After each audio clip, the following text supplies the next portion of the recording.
ഇതൊരു വലിയ അനുഗ്രഹത്തിന് കാരണമാകുന്നു എന്ന് ഞങ്ങൾ വിശ്വസിക്കുന്നു. ഇത് കേട്ടുകൊണ്ടിരിക്കുന്ന നിങ്ങളും നിങ്ങളുടെ കുടുംബവും ദൈവത്താൽ അനുഗ്രഹിക്കപ്പെടുന്നൊരു സമയമാണ്. ദൈവം നൽകുന്ന കൃപാവരങ്ങൾ നിങ്ങൾ സ്വീകരിച്ചു കൊണ്ടിരിക്കുന്ന സമയമാണ്. പരിശുദ്ധാത്മാവ് നിങ്ങളുടെ കുടുംബത്തെ ഏറ്റെടുത്തുകൊണ്ടിരിക്കുന്ന സമയമാണ്. നിങ്ങളുടെ പ്രാർത്ഥനയ്ക്ക് ദൈവം മറുപടി നൽകുന്ന സമയമാണ്. ഈ സമയം നിസ്സാരമല്ല. ഈ സമയത്തിന് അർത്ഥമുണ്ട്. ഈ സമയത്തിനൊരു വിലയുണ്ട്. നാളെ ഒരു സമയത്ത് നിങ്ങൾക്ക് ഉറപ്പായും പറയാൻ പറ്റും, ഈ കേട്ട വചനം നിങ്ങളുടെ ജീവിതത്തിൽ അനുഗ്രഹത്തിന് കാരണമായെന്ന്. അങ്ങനെയെങ്കിൽ നിങ്ങളെല്ലാവരും നിങ്ങളുടെ ഭവനാന്തരീക്ഷത്തിലിരുന്നായിരിക്കാം, അല്ലെങ്കിൽ വ്യക്തിപരമായ ഒരു സ്ഥലത്തിരുന്നായിരിക്കാം, റൂമിലിരുന്നായിരിക്കാം, ഒരു കമ്പ്യൂട്ടറിന് മുമ്പിലായിരിക്കാം, ഒരു മൊബൈൽ ഫോണിലൂടെ ആയിരിക്കാം നിങ്ങൾ ഈ ശുശ്രൂഷ, ഈ വചനം കേൾക്കുന്നത്. നിങ്ങളെ തന്നെ ഇപ്പോൾ സമർപ്പിക്കുക. നിങ്ങളുടെ മനസ്സിനെ, ബുദ്ധിയെ, ചിന്തയെ, ആലോചനയെ എല്ലാം ഈ വചനത്തിലേക്കൊന്ന് കൊണ്ടുവരാമോ? അനുഗ്രഹം നിങ്ങൾ സ്വീകരിക്കാനാണ് ആഗ്രഹിക്കുന്നതെങ്കിൽ ഒരുങ്ങണം എന്നുള്ളത് ആവശ്യമല്ല, അത്യാവശ്യമാണ്. കാരണം ദൈവത്തിൻ്റെ അനുഗ്രഹം ഒരാളുടെ ജീവിതത്തിലേക്ക് വരുവാൻ ചില വില കൊടുക്കേണ്ടതാണ്. വിലയുള്ളതിനെല്ലാം വില കൽപ്പിക്കണം. നിങ്ങൾ കേൾക്കുന്ന ഈ വചനം വിലയുള്ളതാണ്. ഈ വചനത്തിലെ നന്മകൾക്ക് വിലയുണ്ട്. അത് ദൈവം നൽകുന്നതാണ്. വിലയുള്ളതിന് വില കൽപ്പിക്കുമ്പോഴാണ് അത് യാഥാർത്ഥ്യമാകുന്നത്. എന്തു വിലയുള്ളതിനും വില കൊടുക്കണം. വിലയുള്ളതിന് വില കൽപ്പിക്കണം. നമുക്കൊരു നിമിഷം പ്രാർത്ഥിക്കാം. ദൈവവചനം, ഈ വിലയുള്ള ദൈവത്തിൻ്റെ വചനം പ്രതീക്ഷയോടെ സ്വീകരിക്കുമ്പോൾ നമ്മുടെ ജീവിതം ദൈവത്താൽ അനുഗ്രഹിക്കപ്പെടട്ടെ. നിങ്ങളുടെ കുടുംബം ദൈവത്താൽ ഇപ്പോൾ അനുഗ്രഹിക്കപ്പെടട്ടെ. പരിശുദ്ധാത്മാവ് നിങ്ങളുടെ ജീവിതത്തെ ഏറ്റെടുക്കട്ടെ. നിങ്ങളുടെ നിയോഗങ്ങൾ സാധിപ്പിച്ചു തരട്ടെ. പരിശുദ്ധാത്മാവ് നിങ്ങളുടെ ജീവിതത്തിൽ കുറെ കൂടി നന്മകൾ കൊണ്ടുവരട്ടെ. നിങ്ങളുടെ പ്രാർത്ഥനയ്ക്ക് ദൈവം അത്ഭുതകരമായ മറുപടി നൽകാൻ കാരണമാകട്ടെ. ഇന്ന് കേൾക്കുന്ന ഈ വചനം നിങ്ങളുടെ ജീവിതത്തെ ശക്തമായി സഹായിക്കും. ആകാശത്തിൻ്റെയും ഭൂമിയുടെയും ദൈവമായ കർത്താവിൻ്റെ മാറ്റമില്ലാത്ത ഈ വചനം അത്ഭുതകരമായി നിങ്ങളെ സഹായിക്കും. നിങ്ങളുടെ പ്രാർത്ഥനകളെ മനസ്സിലേക്ക് കൊണ്ടുവന്ന് നിയോഗത്തോടെ അതെല്ലാം സമർപ്പിച്ചുകൊണ്ട് ഈ വചനത്തിലേക്ക് നമ്മൾ പ്രവേശിക്കുകയാണ്. 22-ാമത്തെ ദിവസം നമ്മൾ കേൾക്കുന്നത് വിശുദ്ധ ലൂക്കായുടെ സുവിശേഷം 1-ാം അധ്യായത്തിലെ ഒരു വചനമാണ്. 1-ാം അധ്യായം 25-ാമത്തെ വാക്യം.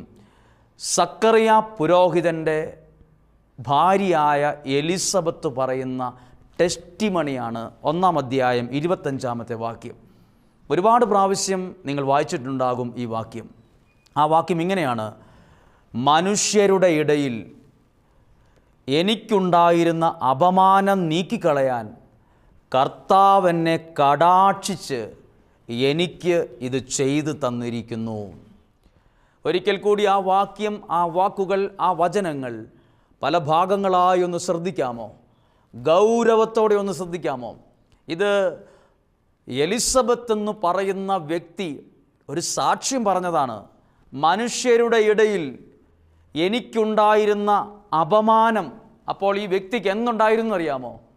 ആ കാലഘട്ടത്തിൽ ജീവിച്ചിരുന്ന, ആ കാലഘട്ടത്തിലെ ഒരുപാട് പേരുടെ ഇടയിൽ ഒത്തിരി നാണം കെട്ടുപോയവളാണ്, അപമാനിക്കപ്പെട്ടവളാണ്. അതുകൊണ്ടാണ് എഴുതിയിരിക്കുന്നത്, മനുഷ്യരുടെ ഇടയിൽ എനിക്കുണ്ടായിരുന്ന അപമാനം നീക്കിക്കളയാൻ കർത്താവ് എന്നെ കടാക്ഷിച്ച് എനിക്ക് ഇത് ചെയ്തു തന്നിരിക്കുന്നു.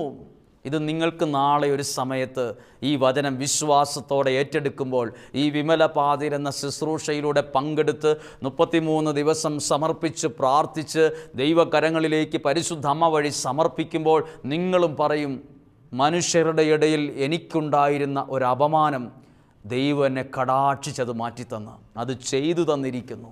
ആ വാക്യം എത്ര വായിച്ചാലും മതി തീരാത്തതുപോലെ തോന്നും. കാരണം ഒരുപാട് പേരുടെ ദുഃഖമാണ്. ഒത്തിരി പേരുടെ മുമ്പിൽ അപമാനിതയായ അവസ്ഥകൾ. എവിടെയെങ്കിലും നാണം കെട്ട് പോയിട്ടുണ്ടോ? എവിടെയെങ്കിലും അപമാനിതരായിട്ടുണ്ടോ? എന്തിൻ്റെ കാര്യത്തിലാണെങ്കിലും എവിടെയെങ്കിലും വിഷമിച്ചിട്ടുണ്ടോ? എങ്കിൽ നിങ്ങളോടാണ് ഈ വചനം സംസാരിക്കുന്നത്. ദൈവം ഇന്ന് സംസാരിക്കുന്നത് ദൈവത്തിൻ്റെ വചനത്തിലൂടെയാണ്. ഈ വചനത്തിലൂടെയാണ് നിങ്ങളുടെ കുടുംബത്തോട് ദൈവം സംസാരിക്കുന്നത്.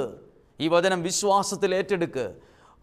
വിശുദ്ധ ലൂക്കായുടെ സുവിശേഷം 1:25 മനുഷ്യരുടെ ഇടയിൽ എനിക്കുണ്ടായിരുന്ന അപമാനം, നാണക്കേട് നീക്കിക്കളയാൻ കർത്താവ് എന്നെ കടാക്ഷിച്ച് ഇത് ചെയ്ത് തന്നിരിക്കുന്നു.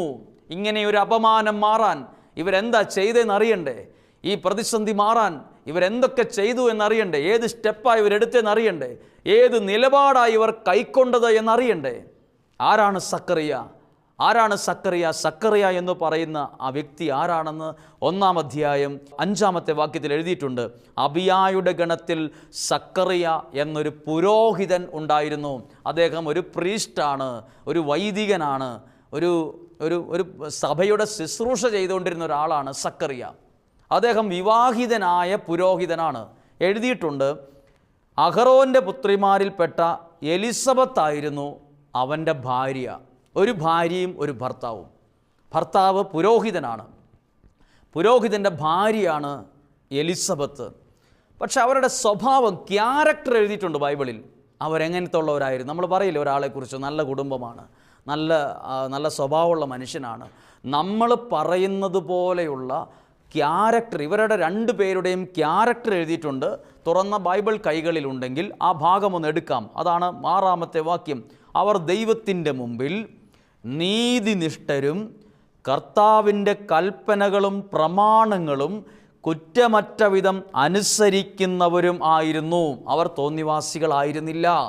അവർ ദൈവസന്നിധിയിൽ പ്രാർത്ഥനയോടെ ജീവിച്ച 2 പേരാണ്. പക്ഷേ ഒരു പ്രത്യേകതയുണ്ട്.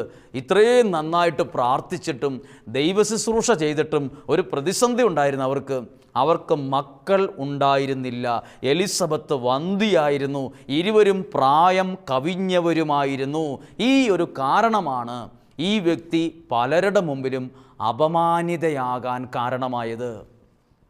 കാരണം ഞാനിങ്ങനെ ചിന്തിക്കുന്നു, എൻ്റേതായ ഒരു ഭാവനയിൽ ഞാൻ ചിന്തിക്കുന്നു, ആ കാലഘട്ടത്തിലെ ആളുകൾ സക്കറിയായോടും ആ പുരോഹിതൻ്റെ ഭാര്യ എലിസബത്തോടും ചോദിച്ചിട്ടുണ്ടാകും, നിങ്ങൾ ദൈവത്തിൻ്റെ വലിയ ആളുകളല്ലേ, നിങ്ങൾ എത്ര കൊല്ലമായി പ്രാർത്ഥിക്കാൻ തുടങ്ങിയിട്ട്, നിങ്ങളെന്നും ശുശ്രൂഷ ചെയ്യുന്ന ആൾക്കാരല്ലേ, എന്നിട്ട് നിങ്ങളുടെ പ്രാർത്ഥന പോലും ദൈവം കേൾക്കുന്നില്ലല്ലോ, നിങ്ങളുടെ പ്രാർത്ഥനയ്ക്ക് പോലും ദൈവം മറുപടി തന്നിട്ടില്ലല്ലോ.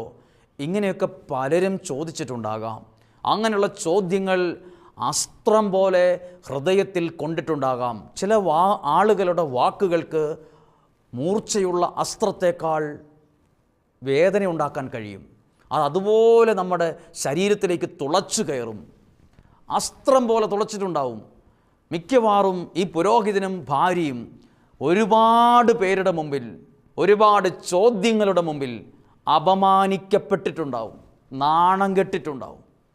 പലരും പറയും, ഞങ്ങളൊക്കെ നിങ്ങളെ കണ്ടുകൊണ്ട് ഇപ്പോൾ പ്രാർത്ഥന നിർത്തി, ഞങ്ങൾ ശുശ്രൂഷയൊക്കെ നിർത്തി. ചിലർ ചോദിച്ചിട്ടുണ്ടാകും, ഞാൻ എൻ്റെ ഭാവനയിൽ കാണുകയാണ്, നിങ്ങൾ ദയവ് ചെയ്ത് ഈ ശുശ്രൂഷയും പ്രാർത്ഥനയൊക്കെ നിർത്ത്, ഈ പ്രാർത്ഥനയൊക്കെ നിർത്ത്. നിങ്ങൾ ഇത്രയും നാൾ പ്രാർത്ഥിച്ചിട്ട് നിങ്ങൾക്കൊരനുഗ്രഹം ഉണ്ടായില്ലല്ലോ. നിങ്ങൾക്ക് പോലും, പ്രാർത്ഥിക്കാത്തവർക്ക് പോലും മക്കളുണ്ടായിട്ടുണ്ട്. പ്രാർത്ഥിക്കാത്തവർക്ക് വരെ കാര്യങ്ങളൊക്കെ ഭംഗിയായി നടക്കുന്നുണ്ട്. നിങ്ങൾ പ്രാർത്ഥനയാണെന്ന് പറഞ്ഞ് നടന്നിട്ട് നിങ്ങളുടെ കാര്യങ്ങളെല്ലാം ഇങ്ങനെയാണ്. അങ്ങനെ ചോദിച്ചപ്പോഴെല്ലാം വിഷമിച്ചിട്ടുണ്ടാകും. പക്ഷെ അവിടെ ഒരു പ്രത്യേകതയുണ്ട്.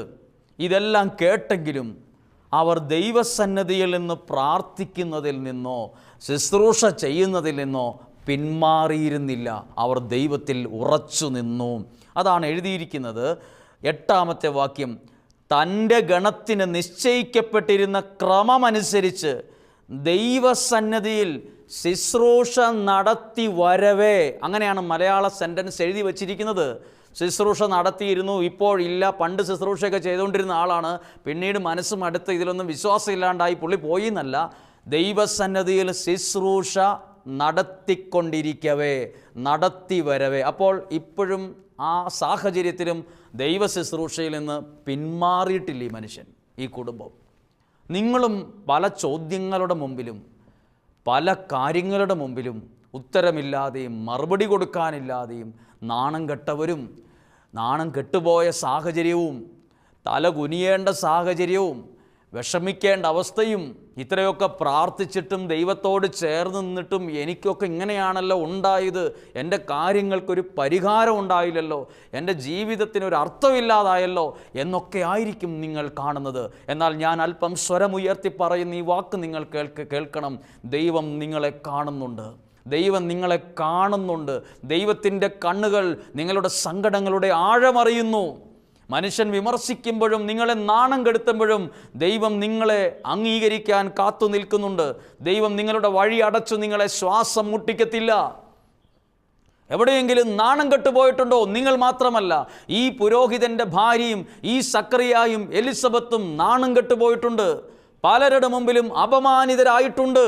അതുകൊണ്ടാണ് എഴുതിയിരിക്കുന്നത്, മനുഷ്യരുടെ ഇടയിൽ എനിക്കുണ്ടായിരുന്ന അപമാനം നീക്കിക്കളയാൻ സ്വർഗത്തിലെ ദൈവം എന്നെ കടാക്ഷിച്ച് ഇത് ചെയ്തു തന്നിരിക്കുന്നു. പ്രാർത്ഥനയ്ക്ക് ഉത്തരവുണ്ട്, പ്രാർത്ഥനയ്ക്ക് മറുപടിയുണ്ട്. എവിടെയെങ്കിലും എനിക്കറിയാം, ഒരുപാട് പേരെന്നെ കേൾക്കുന്നവർ പലതിൻ്റെ മുമ്പിലും നാണം കെട്ടുപോയവരാണ്. നാണം കെട്ടുപോവുക എന്ന് പറഞ്ഞാൽ അത് മനസ്സിന്, ശരീരത്തിനല്ല, മനസ്സിന് കിട്ടുന്നൊരു മുറിവാണ്, ഒരു വേദനയാണ്. അത് പെട്ടെന്നൊന്നും അങ്ങനെ ഉണങ്ങത്തില്ല. അത് നമ്മുടെ മനസ്സിലിങ്ങനെ ഉണങ്ങാതെ കിടക്കും. അത് നമ്മുടെ സ്വഭാവത്തെ ബാധിക്കും.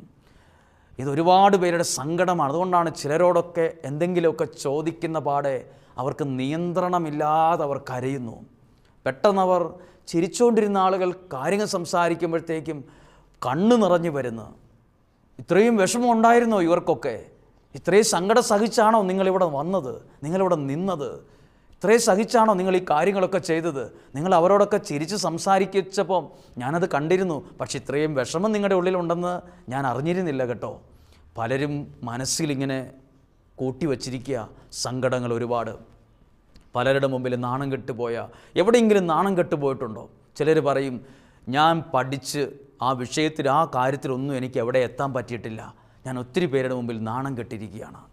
അല്ലെങ്കിൽ എൻ്റെ ജീവിതം ഇപ്പോൾ ഇങ്ങനെയാണ്, ഞാൻ നാണം കെട്ടിരിക്കുകയാണ്, ഞാൻ എവിടെ പോയാലും ആരുടെയും മുമ്പിൽ അധിക സമയം നിൽക്കാറില്ല, ആരുടെയും ചോദ്യങ്ങളുടെ മുമ്പിൽ എനിക്ക് പിടിച്ചു നിൽക്കാൻ മറുപടി പറയാനില്ല, ഞാൻ നാണം കെട്ടുപോയി, എനിക്ക് വീടില്ല, സൗന്ദര്യമില്ല, എൻ്റെ ഭാവി ഇങ്ങനെയാണ്, എൻ്റെ ജീവിതം ഇങ്ങനെയാണ്, എൻ്റെ സിറ്റുവേഷൻ ഇതാണ്, എൻ്റെ കൂടെയുള്ളവർ ഇങ്ങനെയാണ്, ഞാൻ വല്ലാതെ നാണം കെട്ട്.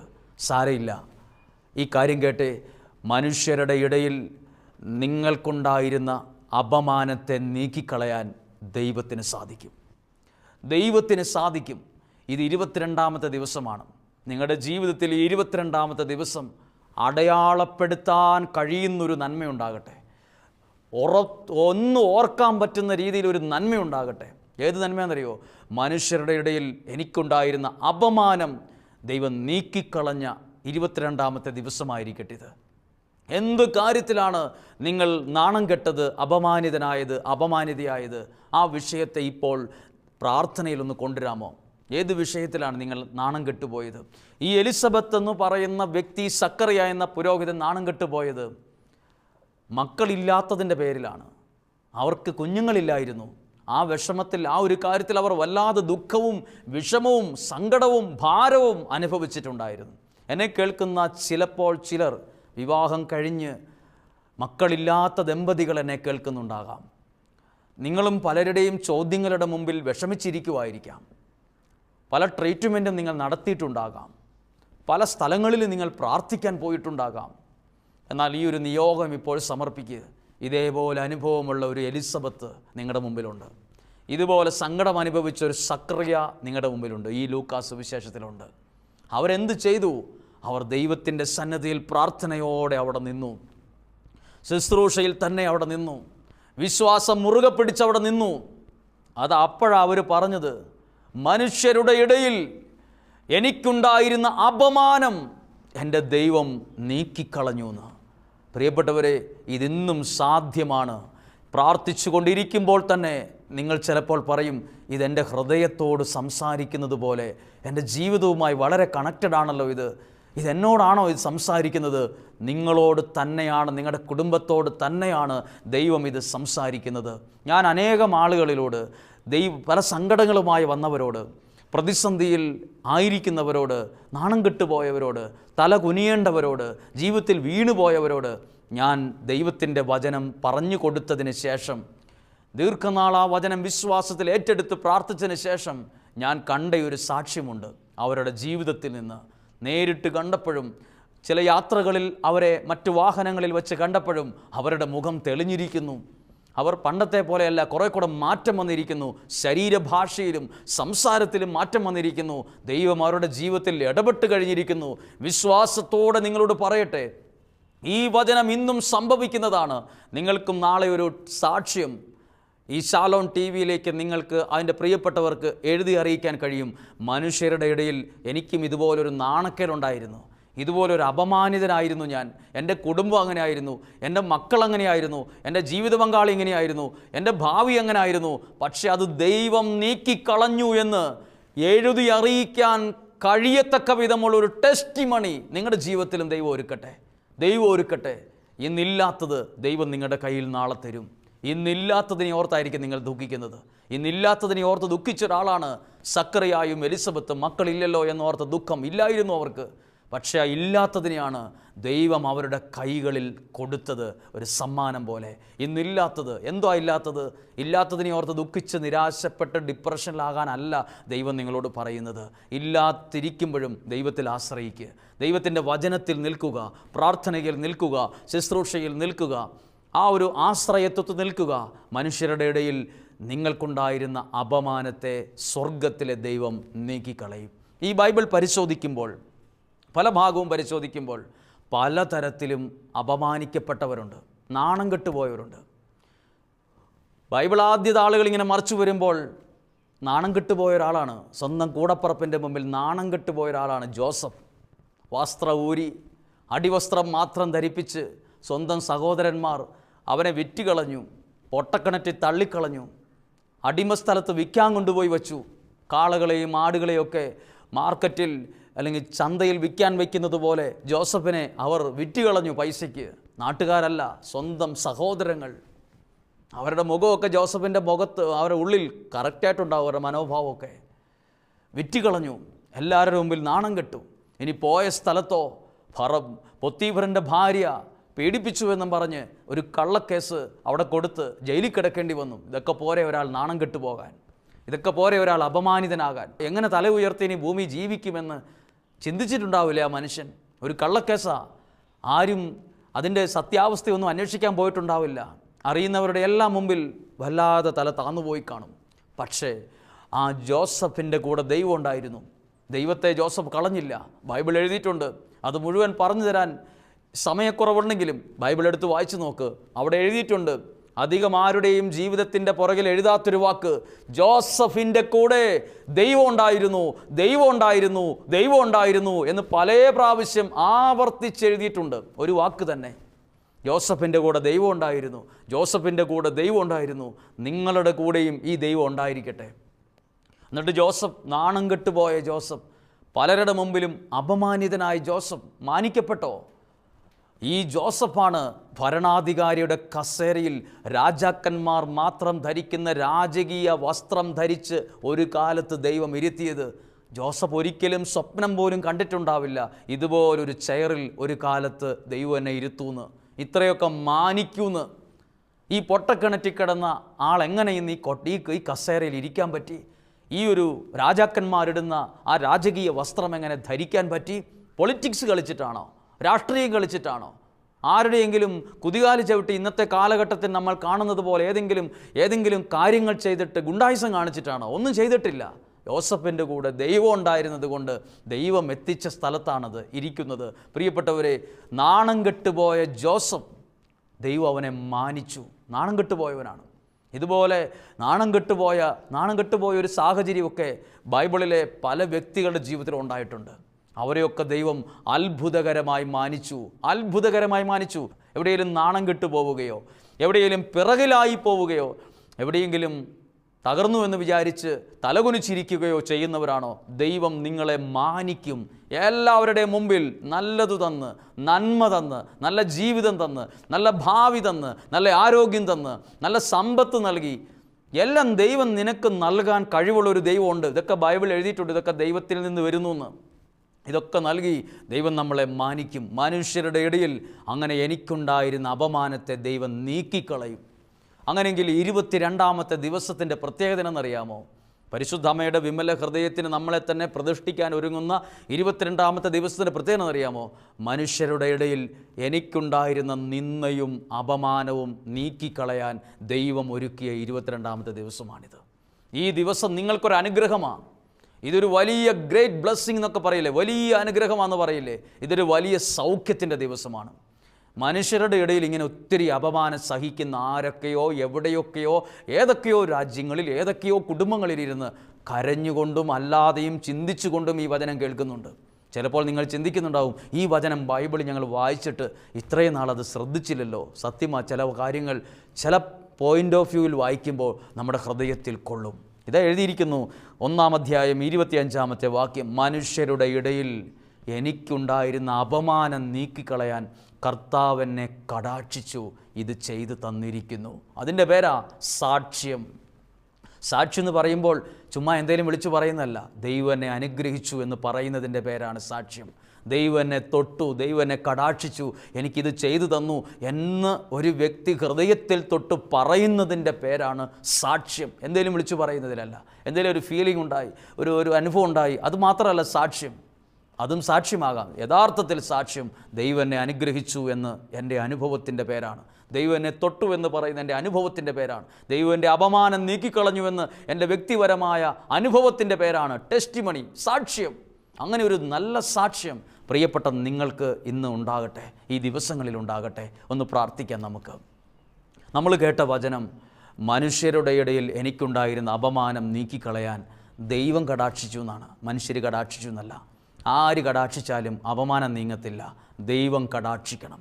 നിങ്ങളെ നിങ്ങളുടെ കുടുംബത്തെയും ദൈവം കടാക്ഷിക്കുമ്പം ഇന്നില്ലാതിരിക്കുന്നത് നാളെ ദൈവം നിങ്ങൾക്ക് തരും. വീടില്ലാത്തതിൻ്റെ പേരിൽ, ജോലിയില്ലാത്തതിൻ്റെ പേരിൽ, കുടുംബമില്ലാത്തതിൻ്റെ പേരിൽ, കുടുംബജീവിതത്തിൻ്റെ തകർച്ചകളെ ഓർത്തൊക്കെ വിഷമിക്കുന്നവരും, ഫേസ് ചെയ്യാൻ ബുദ്ധിമുട്ടുന്നവരും, നാണം കെടുന്നവരും, വിഷമിക്കുന്നവരും, ഈ അപമാനിക്കപ്പെട്ടവരും, സ്വന്തം കുടുംബക്കാരിൽ നിന്ന് പോലും, സ്വന്തം സഹോദരനിൽ നിന്നും അമ്മയിൽ നിന്നും അപ്പനിൽ നിന്ന് പോലും അപമാനിക്കപ്പെട്ടവരുണ്ട്.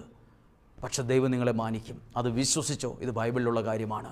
പ്രാർത്ഥിക്കുന്നു. തുടർന്ന് ആരാധനയിലേക്ക് പ്രവേശിക്കുമ്പോൾ സൗഖ്യത്തിൻ്റെ ഒരു ആരാധനയാകട്ടെ, ഒരു അഭിഷേകത്തിൻ്റെ ആരാധനയാകട്ടെ, ഒരു വിടുതലിൻ്റെ ആരാധനയാകട്ടെ. അതിനായി പരിശുദ്ധാത്മാവ് നമ്മളെ ഒരുക്കുകയും സഹായിക്കുകയും ചെയ്യട്ടെ. അങ്ങനെ നമുക്ക് പ്രാർത്ഥനയോടെ, പ്രതീക്ഷയോടെ, ആരാധനാ മനോഭാവത്തോടെ പാട്ടുകൾ പാടി ആരാധനയിലേക്ക് നമുക്ക് പ്രവേശിക്കാം.